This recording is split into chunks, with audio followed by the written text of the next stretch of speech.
Hi friends, welcome to Techno Leadership Insights. Do we tend to keep conflicts lingering around for too long? Unnecessarily keep carrying their weight? Is it not good to resolve them quickly and lighten up our lives? In this regard, I want to share an interesting story about Mukti Bhavan in Varanasi, also known as Kashi. You can watch full video at the link shown. I had read about this guest house in Varanasi where people check in to die. It's called Kashi Labh Mukthi Bhavan. Rooted in the belief system of many Hindus is that if you take your last breath in Kashi, you attain what is popularly known as fruit of Kashi or Kashi Labh, which is moksha or salvation.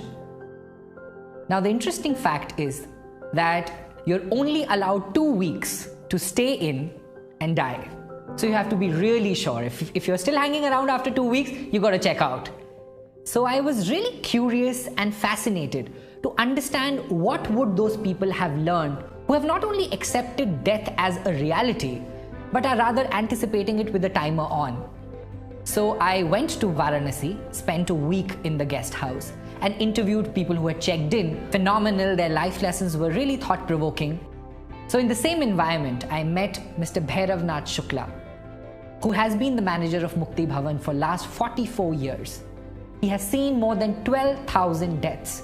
So I asked him, what have you learned after seeing both life and death at such close quarters?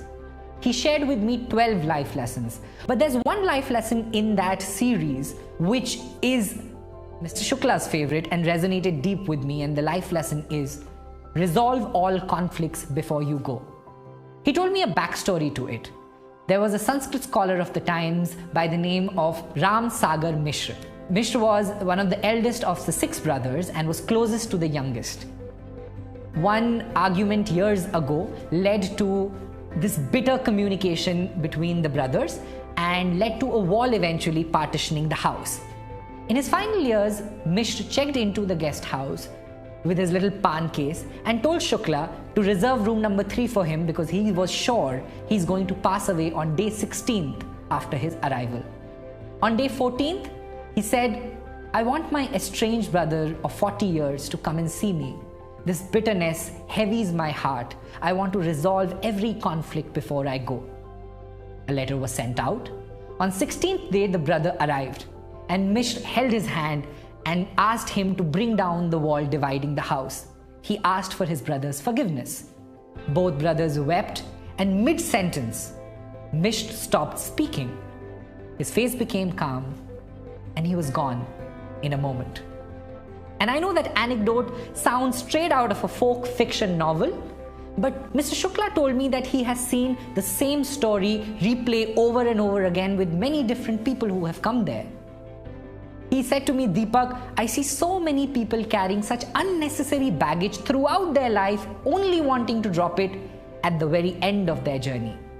The trick, he said, however, lies in not having any conflict, but resolving every conflict as soon as you have it. Now, the question is, in practice, is it really possible to resolve all conflicts quickly? More importantly, is it really desirable? If we do, in some cases, will others take undue advantage of our eagerness to resolve conflicts quickly?